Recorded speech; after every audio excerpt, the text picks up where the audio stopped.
Avez-vous déjà pensé à la manière dont nous pourrions réinventer nos espaces de recueillement et de mémoire pour les rendre plus naturels et apaisants ?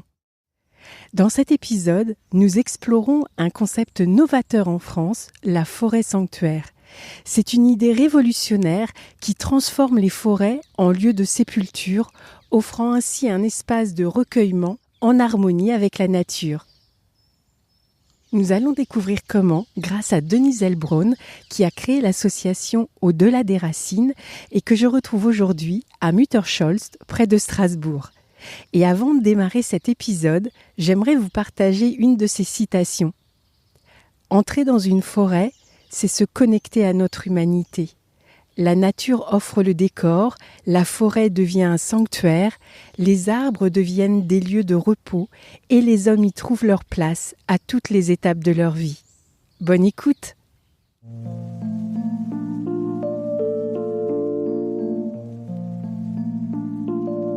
Bienvenue dans Ainsi va la vie, le podcast ressources pour parler sans tabou de la mort et du deuil. Et oui, pourquoi éviter ces sujets alors qu'ils nous concernent tous ? Je suis Gaëlle Guigny, praticienne de shiatsu et accompagnante du deuil, curieuse et passionnée par les rencontres qui nous font grandir. Dans chaque épisode, je reçois un ou une invitée qui nous partage son histoire, son expérience, son regard. Ces témoignages nous donnent des clés pour mieux surmonter les pertes dans nos vies et traverser nos deuils en conscience. Nous abordons ensemble des sujets essentiels, profonds, délicats, qui bousculent parfois, mais qui toujours nous rappellent à notre humanité.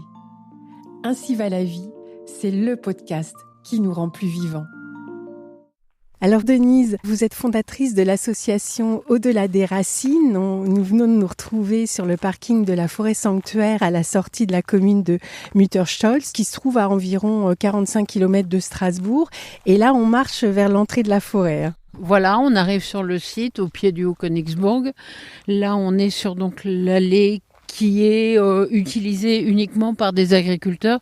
Comme vous avez pu le voir, il y a une petite porte à l'entrée après le parking, de façon à limiter l'accès des voitures.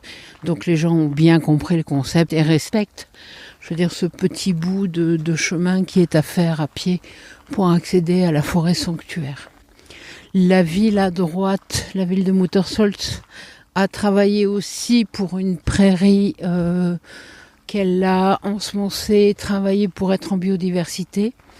Et c'est par là qu'on accède justement à la forêt.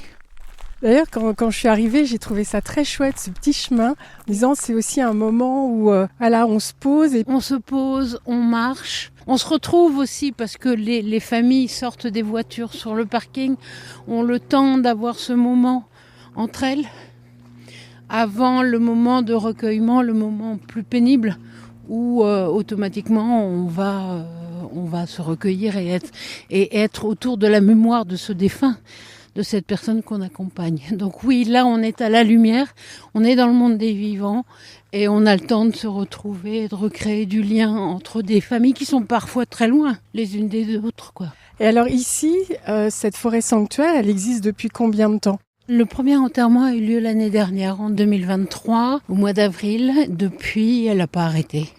Quand vous l'avez ouverte, il y avait des listes d'attente. Ça s'est passé comment par rapport aux défunts qui ont pu être accueillis ici ? C'est très drôle, ça s'est passé très prudemment. Le maire de Muttersholst n'a pas voulu de presse, n'a pas voulu d'inauguration. En fait, sa principale crainte, c'était le succès. Étant la première forêt sanctuaire ouverte en France, il avait peur qu'il y ait trop de gens qui demandent. Et c'est pas le but non plus. L'intérêt, c'est d'en développer partout sur le territoire français. C'est pas de mettre tous les morts sur la commune de Muttersholst. Bien sûr. Mais le bouche à oreille a fait son chemin. Il y a plus d'une 50aine de sépultures maintenant, en moins d'un an, et une 15aine de concessions réservées du temps des vivants. Donc, elle peut accueillir combien de défunts ? Je dirais à peu près 500 places sur la parcelle qui est définie aujourd'hui. Après, il est tout à fait possible d'agrandir. D'accord. Donc le développement et la pérennisation sont pensés en amont, quoi. L'agencement a été fait de façon à ce qu'on puisse agrandir les parcelles une fois que celles-ci seront arrivées à saturation. Ouais. De toute façon, la forêt sanctuaire aujourd'hui, c'est une page blanche. On l'écrit, on fait le dessin qu'on veut à côté et on y met les couleurs que l'on veut.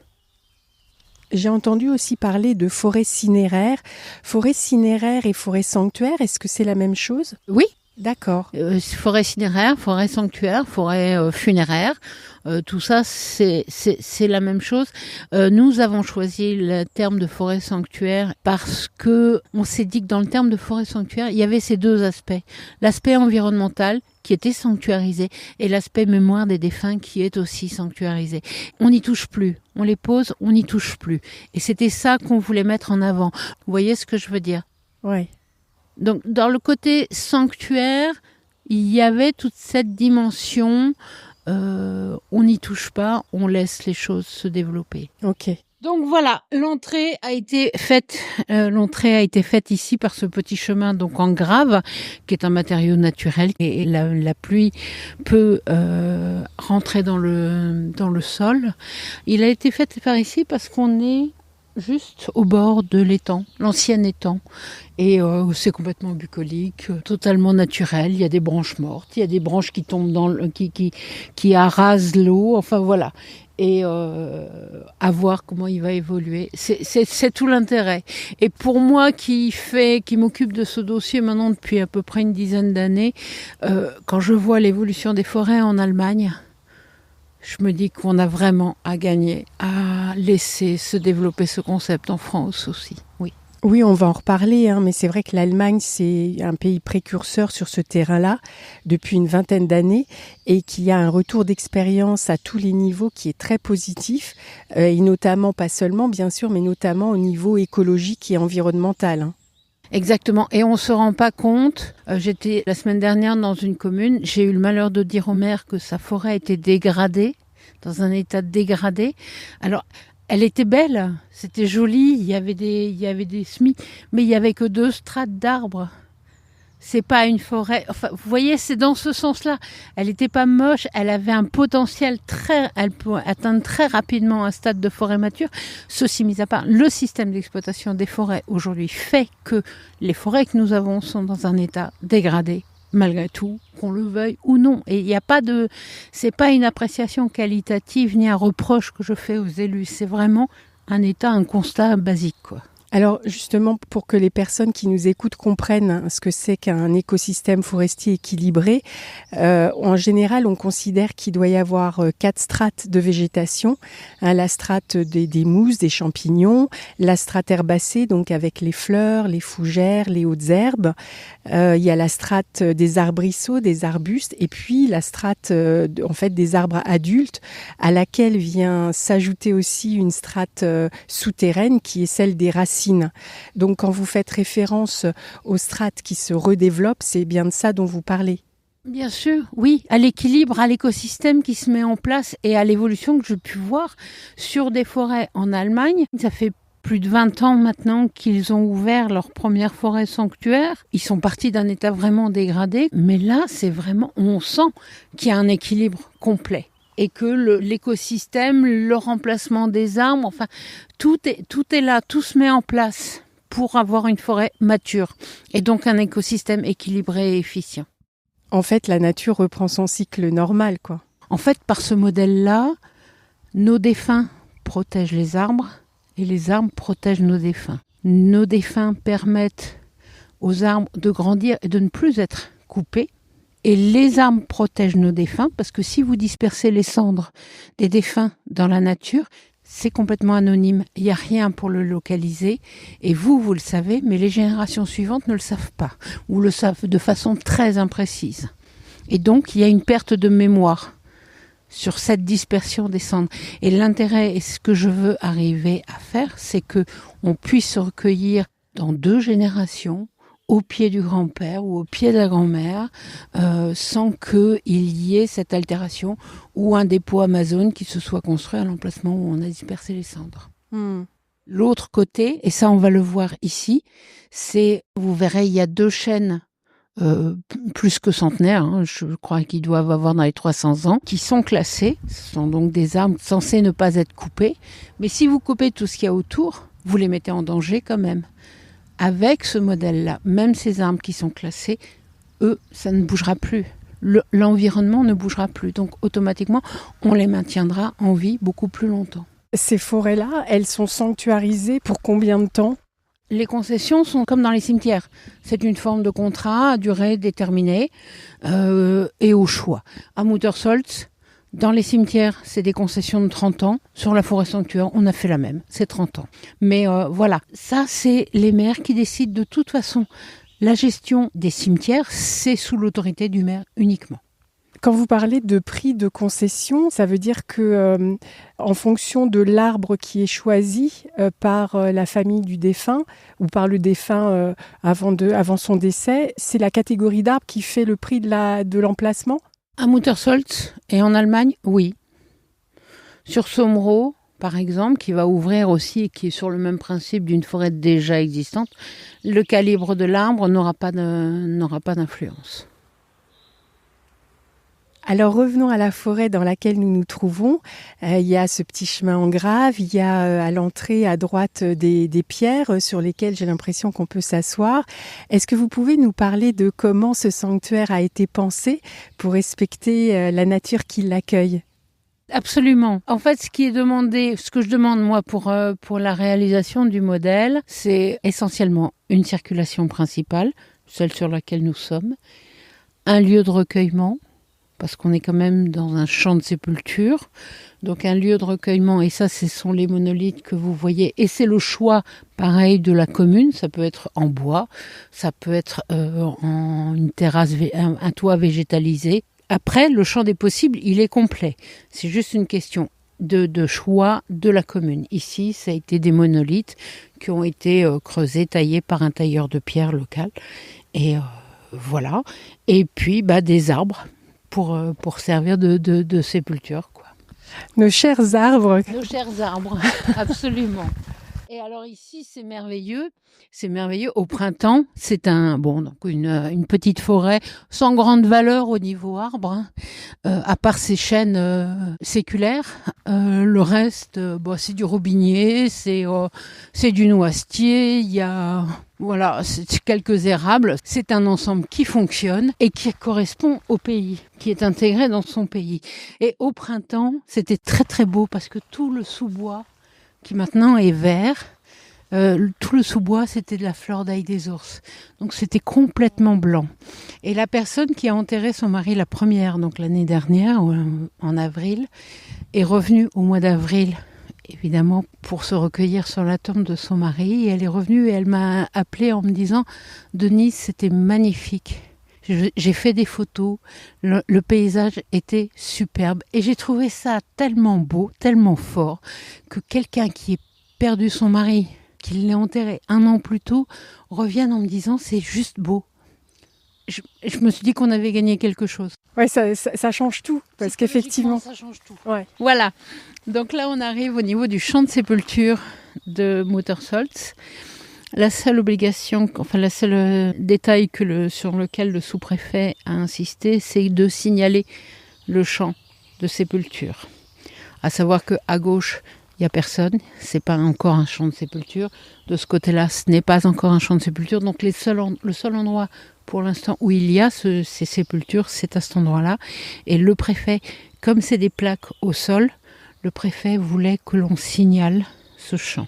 Il y a une autre façon de signaler les défunts, c'est sur les arbres, qui est personnellement une solution que je préfère, mais qui n'a pas été la solution choisie là, dont acte. Donc ça veut dire que, parce que là, au sol, il y a des petits plots avec une corde qui délimite tout l'espace. C'est juste une délimitation. Il ne faut surtout pas que ça entrave la faune. La grande ou la petite faune, il faut qu'elle puisse passer, que le passage se fasse automatiquement, mais que l'œil humain se dise, voilà, c'est là.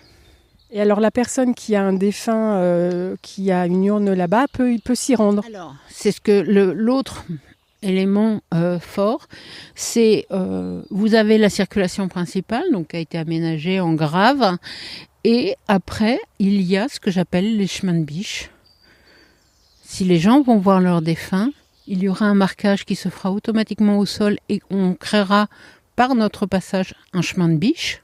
Et si on l'oublie, parce qu'on a le droit aussi, dans la mort, à l'oubli, eh bien c'est la nature qui prendra ses droits. Et puis il y aura rien, que de l'herbe. Si un jour, dans 20 ans, on a envie d'y aller, on sait sur quel arbre c'est, ou alors ce sera sur le panneau à l'entrée, et on pourra retourner voir son arbre et son défunt. Mais en tout cas, au sol, on n'y verra rien. En tout cas, là, on peut voir qu'il y a du passage, parce que le chemin s'est fait et il est visible. Je ne connaissais pas le chemin de biche, c'est donc un chemin qui se fait naturellement. Voilà, c'est moi qui les appelle comme ça. Parce que c'est vrai que dans les forêts, il y a des endroits de passage pour les biches qui vont boire le matin. Et donc elles passent en général par le même chemin. Et c'est juste un petit chemin qui est marqué au sol et qu'on peut ne pas voir parce qu'il est vraiment très discret. Donc là, on va prendre le chemin de biche. Et puis on rentre dans... C'est un peu des sous-bois en fait. Pour l'instant, oui. Et c'est là qu'on se rend compte que la forêt est quand même un monde qui évolue, parce que pour l'instant, il y a des noisetiers qui sont relativement bas, mais ces arbres vont soit mourir, soit être supprimés d'une façon ou d'une autre. En tout cas, les frondaisons, elles, vont se développer. Là, un chêne vénérable et tout autour des défunts. Voilà ce qu'il leur est proposé comme sépulture. C'est juste un petit pavé de granit, le nom et une plaque dessus avec le nom, le prénom et la date de naissance. Oui, donc en fait, c'est effectivement un petit carré de granit sur lequel il y a une petite plaque voilà, avec le nom, prénom et la date, c'est quoi ? Oui, date naissance et décès. Voilà. C'est quoi ? C'est 10 cm sur 10, hein ? C'est petit ? Oui, c'est ça. Donc là, le premier qui a été enterré, il est juste là, à côté du noisetier. Voilà. Et il y en a un autre un peu plus loin qu'on aperçoit. On aperçoit le pavé là-bas. Et voilà. Donc ça, c'est le premier défunt enterré comme ça en France. Il est là. Et vous pouvez le voir, entre les deux défunts, il y a un noisetier. Eh ben, ça fera une concession de moins autour de cet arbre. C'est pas bien grave. La ville a décidé de maintenir le noisetier, et puis on avise. Donc, autour d'un arbre, en moyenne, c'est une douzaine de sépultures qui peut trouver son repos au pied de cet arbre. Mais si on a un noisetier ou un caillou ou une souche, on va peut-être passer à 10, on va peut-être passer à 8, c'est pas bien grave. On n'est pas non plus dans cette obligation qu'on a dans les cimetières de les avoir les uns à côté des autres. Oui. Dans cette forêt, il y a déjà 2 témoignages qui sont marquants.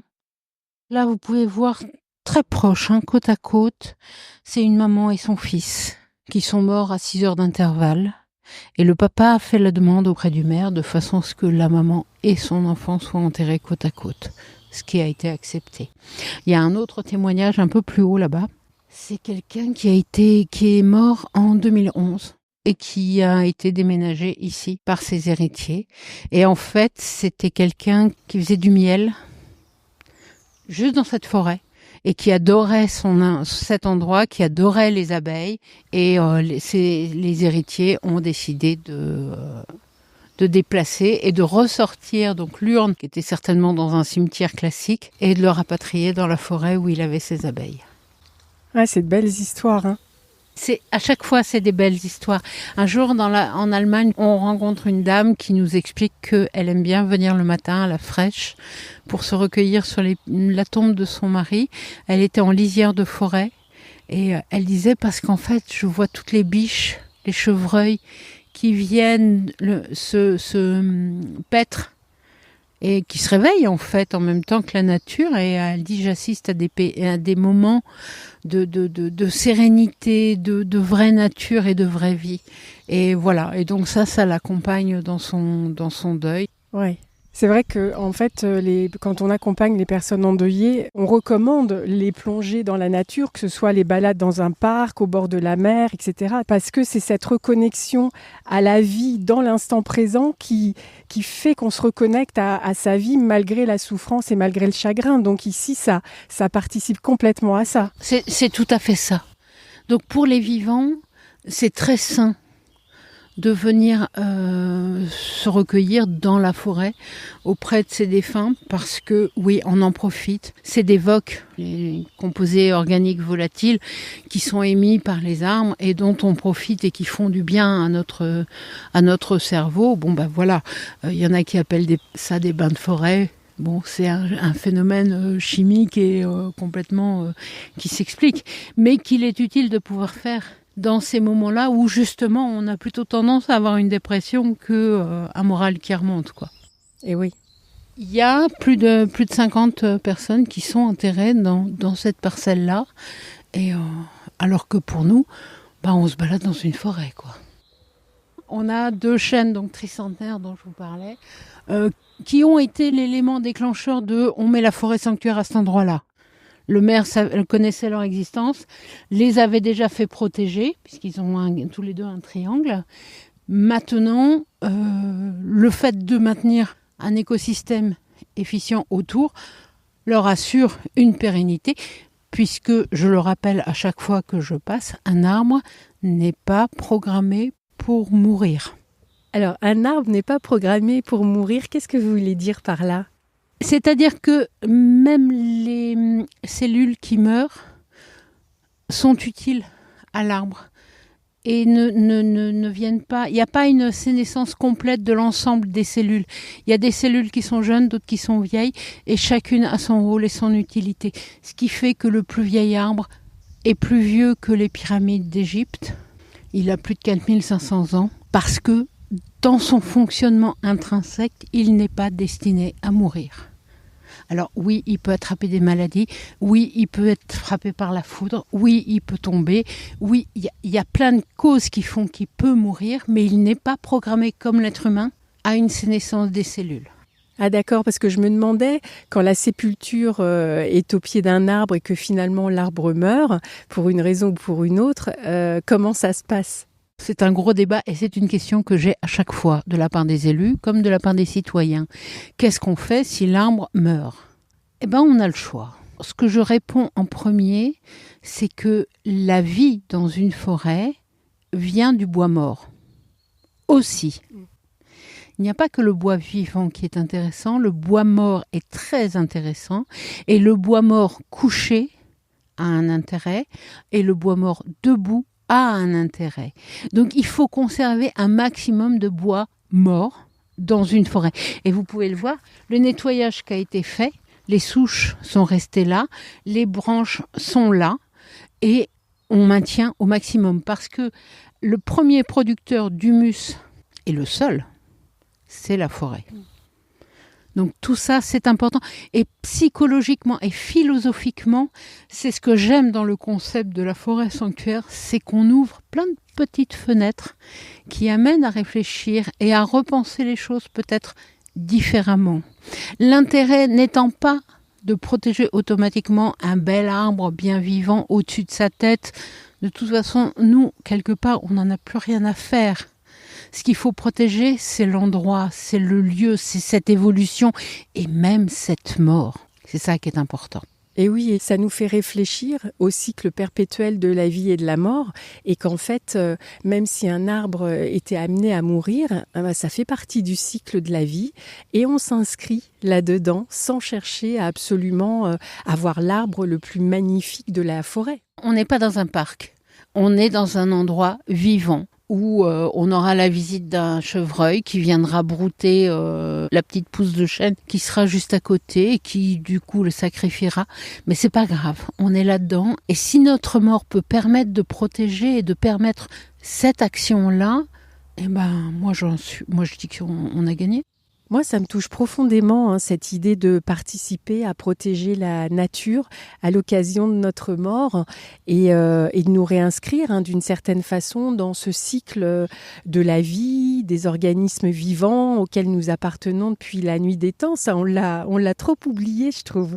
Voilà, et si on veut que... parce que j'ai eu la réflexion dernièrement de la part d'un ouvrier dans un cimetière qui me disait « Mais les gens ne sont pas contents parce que quand on passe les tondeuses, maintenant les allées sont enherbées, quand on passe les tondeuses, on laisse l'herbe. Et les gens ne sont pas contents parce qu'ils ont de l'herbe sur leurs chaussures. » Donc oui, il est urgent d'évoluer, il est urgent de penser autrement. Mais Ceci mis à part, quand je vois le ressenti, l'accueil que peut avoir ce modèle et dans les villes où je le propose, l'accueil que peut avoir soit par les élus, soit par les citoyens, on est prêt.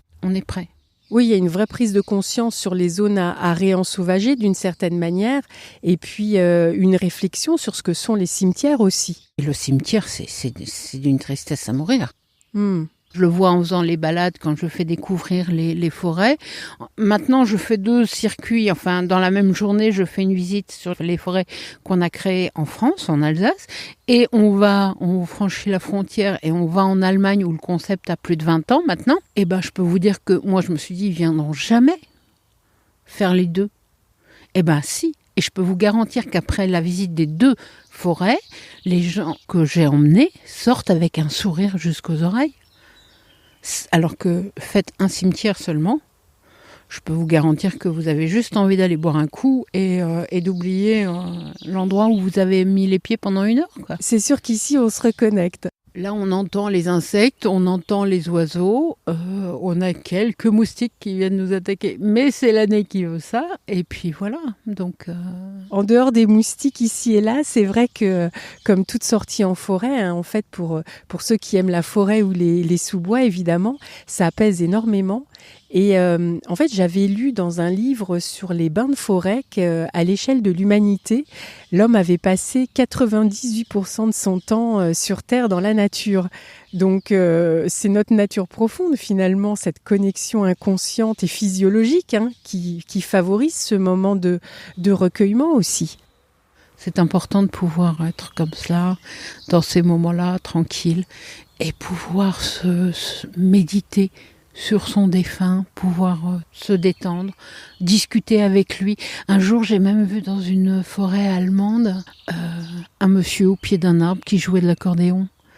Et tout de suite, dans ma tête, je me suis dit, mais sa femme a dû mourir, elle devait aimer danser, c'était une valse allemande, elle devait aimer danser, et pour lui faire plaisir, il vient et il joue un petit air qu'elle devait aimer, quoi.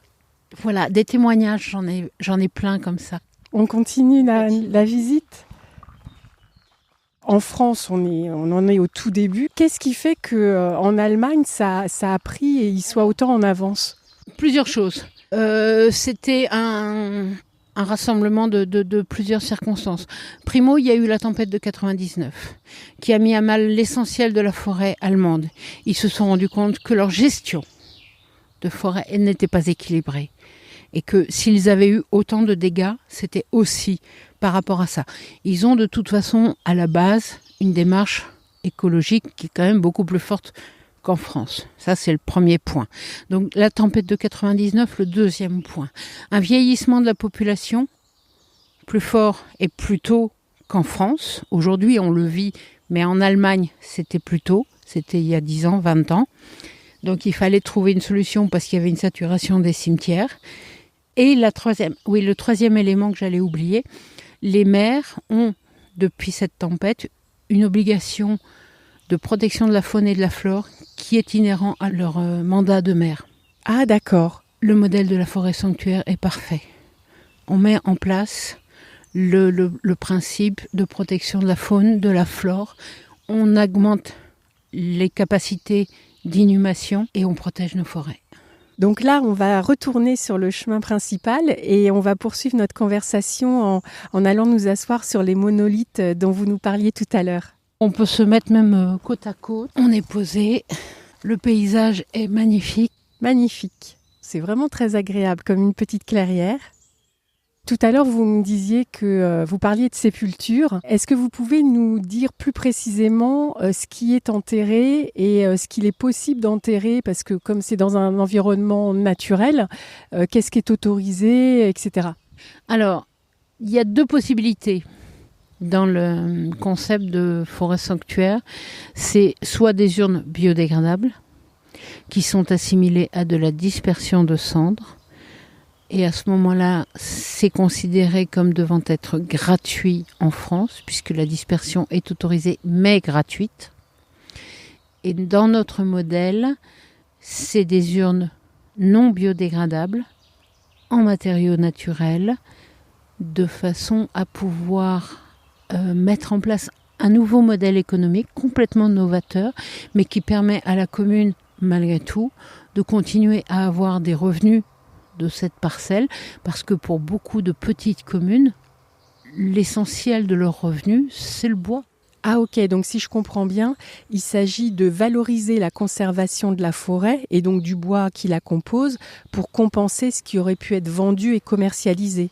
Si vous prenez même la commune de Muttersolt, dans les 50 et quelques sépultures qui sont mises en place, ce n'est pas des habitants de Muttersolt, c'est des gens qui habitent à Strasbourg, qui habitent à Colmar, qui habitent dans les grandes villes et qui veulent pour leur décès, pour leur sépulture, avoir un endroit qui leur ressemble et où ils se retrouvent dans la nature.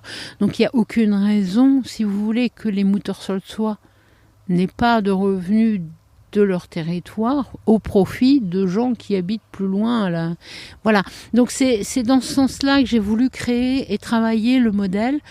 Pour l'instant, les seules possibilités d'avoir des concessions, c'est sur des urnes non biodégradables.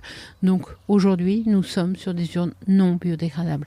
À nous, association Au-delà des Racines, de faire avancer la loi. J'ai envoyé mes bouteilles à la mer pour que la loi puisse évoluer là-dessus aussi, parce qu'on est sur quelque chose d'assez assez fou, dans le sens où, en fin de concession, la loi veut que l'on restitue les cendres des défunts, qui ne renouvellent pas les concessions, et en cas d'abandon des concessions, s'il n'y a plus d'héritiers ou ce genre de choses, en cas d'abandon, que l'on retire les urnes pour aller les verser dans le cendrier communal qui se trouve au cimetière en plein centre-ville.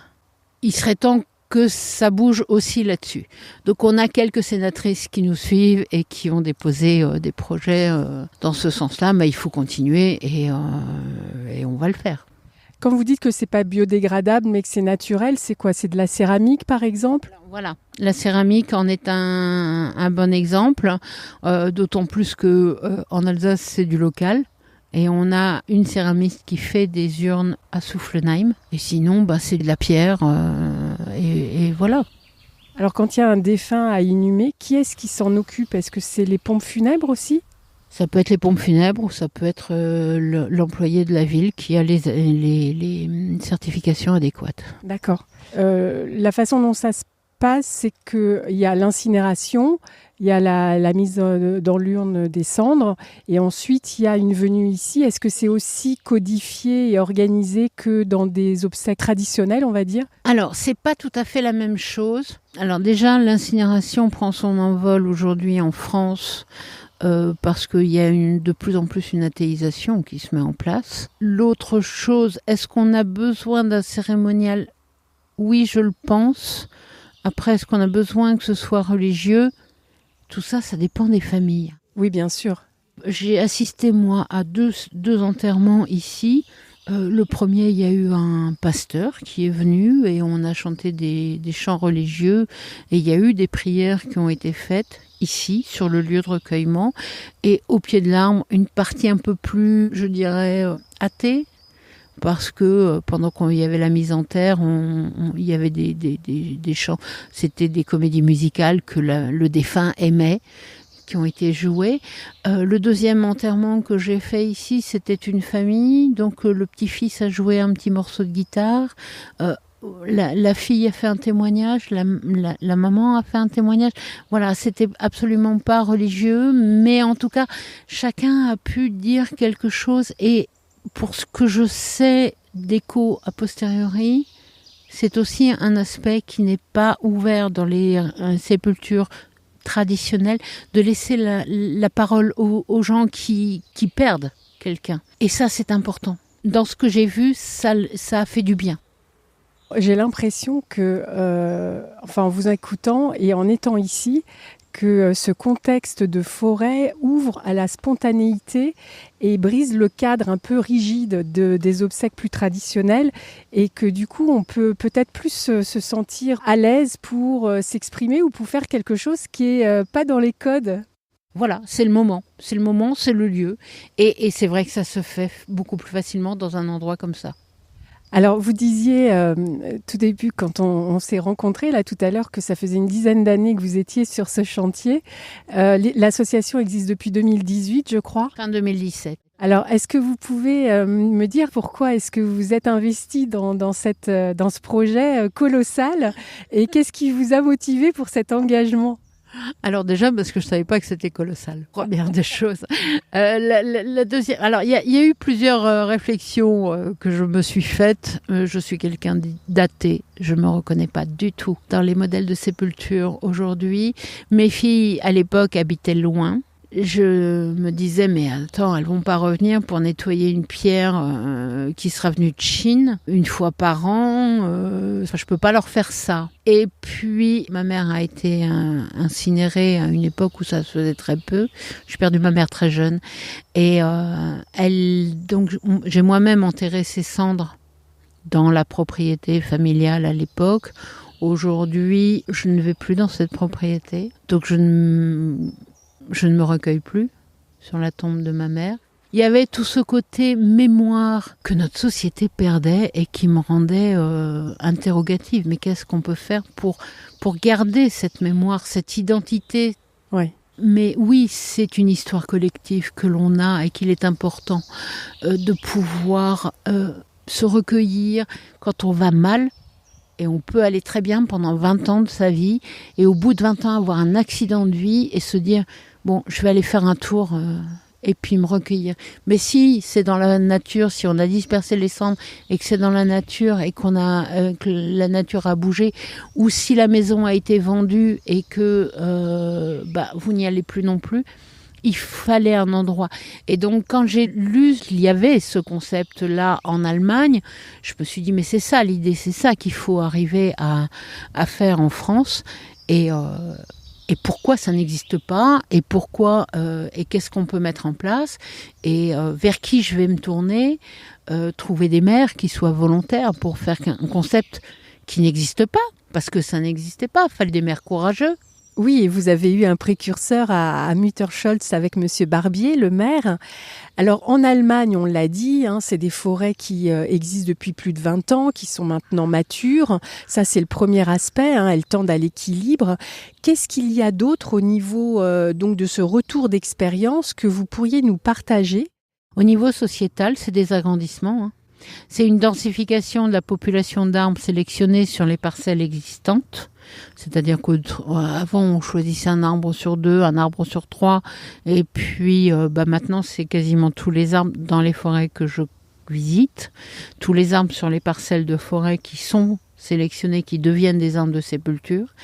Et en plus de ça, des agrandissements tous les 2 ans sur ces forêts, avec d'autres écosystèmes. Il y en a une pas loin, de l'autre côté du Rhin, ici, qui a fait 2 agrandissements. Une parcelle de verger de petits fruits. Alors, petits fruits, c'est du sorbier, c'est du lanefle, c'est des petits fruits qui sont destinés à la faune, d'accord ? Et l'autre, c'est, comme c'est une région viticole, c'est une vigne. Ça existe même en vigne. Et c'est très intéressant, et je n'y avais pas pensé, c'est que pour certains, la forêt, au niveau de l'inconscient, c'est quelque chose d'obscur, de sauvage, qui peut faire peur. Oui, c'est vrai, on l'oublie, mais c'est vrai, oui. Une vigne, c'est ouvert. Et donc, automatiquement, s'il y a des freins par rapport au côté rustique de la forêt, on les lève dans ces espaces-là. Et ça n'est pas la même biodiversité. Donc, il est aussi intéressant de la protéger. D'accord. Oui, ça ouvre des champs de développement incroyables. Absolument, tout à fait. Alors Denise, j'ai une question de ma maman, parce qu'en fait, elle est dans la Sarthe, elle est absolument fan du concept, et elle m'a dit, tu poseras la question parce que moi je suis perdue, comment on fait, à qui on s'adresse, et comme j'ai vu que l'association, elle accompagnait aussi les citoyens, je lui ai dit, écoute, de toute façon, je vais poser la question. C'était la question avec laquelle j'étais au téléphone, parce qu'on a aussi une demande de Biscarrosse. On essaye d'accompagner les citoyens dans ces démarches pour leur permettre de prendre contact avec leurs élus, parce que tout se fait avec le maire.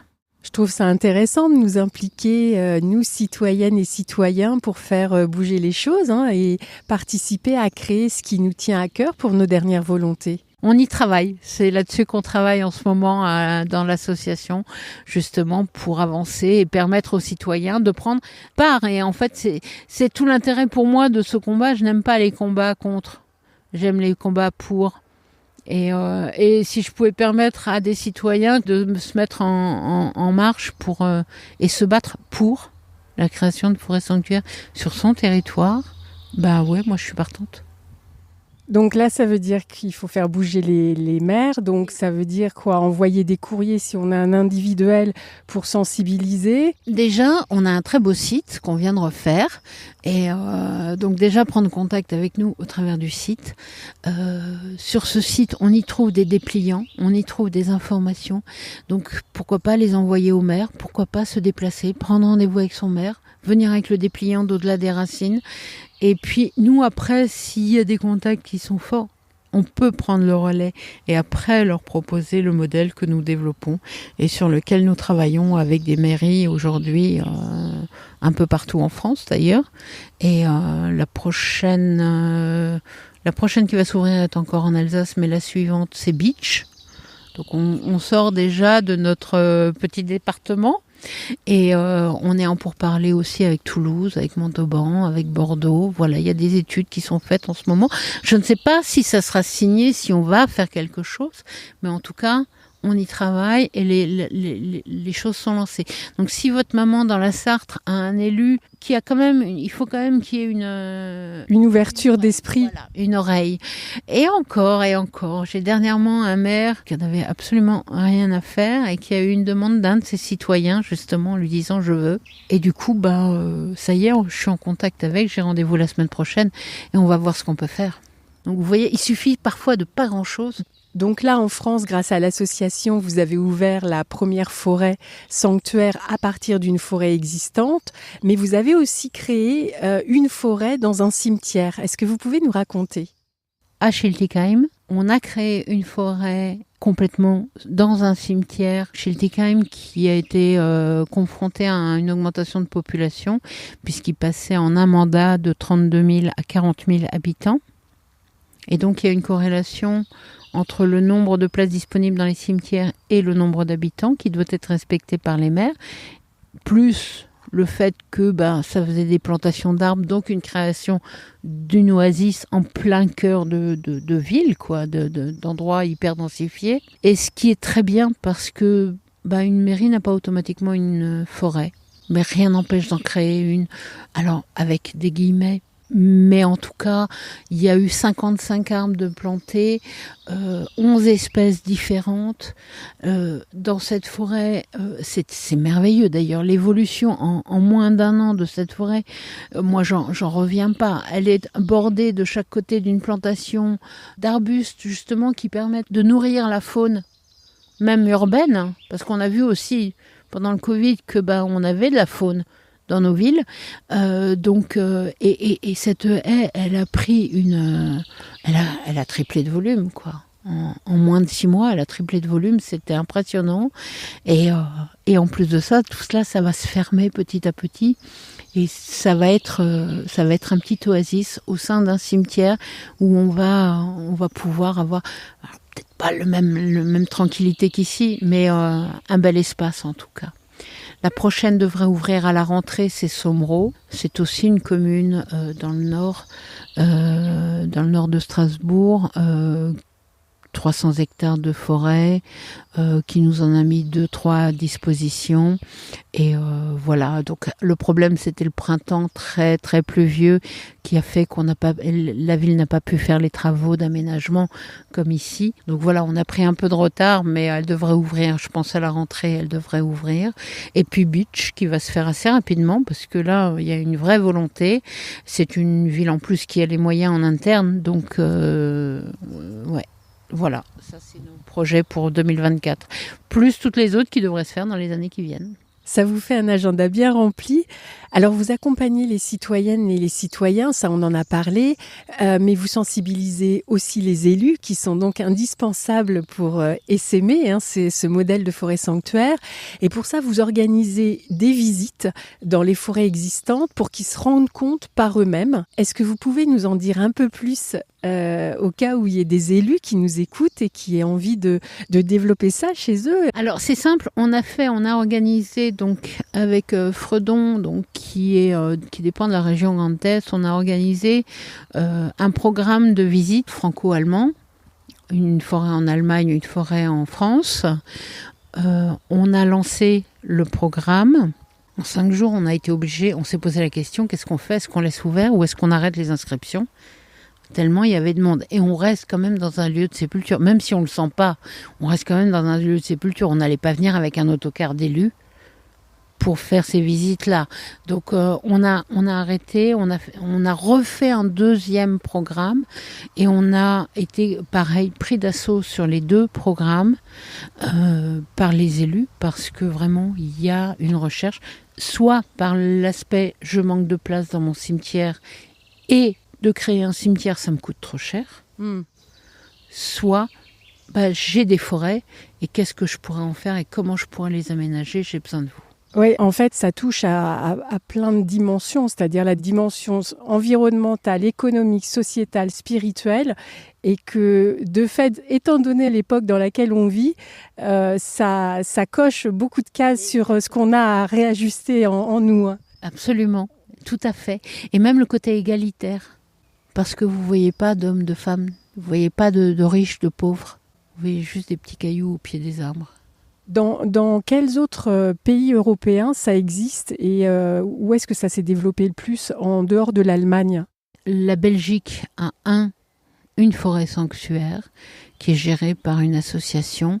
Le Luxembourg, en 2 ans, on a créé 18. Ah oui, quand même. Et nous avons une tentative, donc par un des membres d'Au-delà des Racines, d'en créer en Espagne. Le problème, c'est la crise gouvernementale en Espagne qui a bloqué un peu la démarche. Pour l'instant, c'est en stand-by. Mais en tout cas, il y a des projets aussi avec Au-delà des Racines sur l'Espagne. Et après, il y a les pays nordiques dans lesquels c'est développé. Mais en Europe, c'est essentiellement dans ces pays-là que nous en avons. Alors les personnes qui, à titre individuel, veulent voir aussi ce que c'est qu'une forêt sanctuaire, est-ce qu'elles peuvent venir ici et s'y balader sans autorisation ? Mais c'est le but, c'est que ces forêts deviennent aussi des lieux de vie. Et j'y suis venue cet hiver me promener et faire connaître justement ce concept avec ma fille qui habite en Suisse. Et nous avons rencontré des mamans avec des enfants, d'autres personnes avec qui promenaient leurs chiens.